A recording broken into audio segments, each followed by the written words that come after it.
So I have this sin problem, a struggle as some would call it, and it's not the kind of struggle that's talked about in church very often.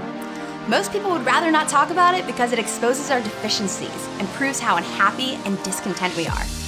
How do we get this way?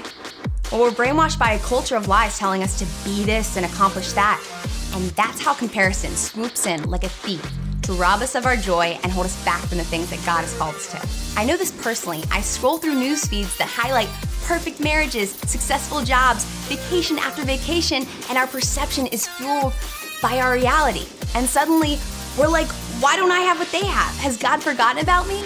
This false perception leaves us with an untrue image of ourselves and who God is. For example, I love my home. I'm thankful for my home. My home is great. But the moment my friend down the street gets her Joanna Gaines farmhouse upgrade, my home's not so great anymore. My cozy little home, which was once my favorite place, is suddenly not good enough. And what I once saw as a blessing is now a reminder of what I don't have. The moment we stop thanking, we start complaining. And the fastest way to kill something special in our lives is to compare it to something else. Your past, your body, your finances. When we sit in these moments of comparison, we feel no sense of contentment or peace.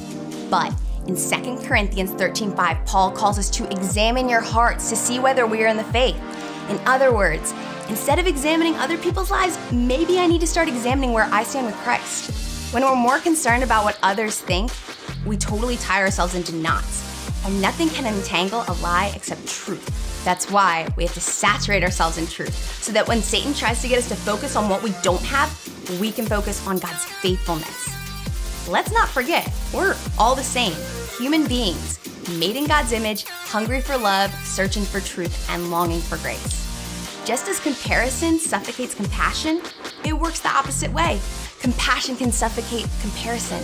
So if you want to be free of this life-robbing habit, then begin to ask God for His eyes of compassion. I've started to challenge myself lately. When I see a post or status that plays on my emotions, I ask God to help me pray for myself and that person.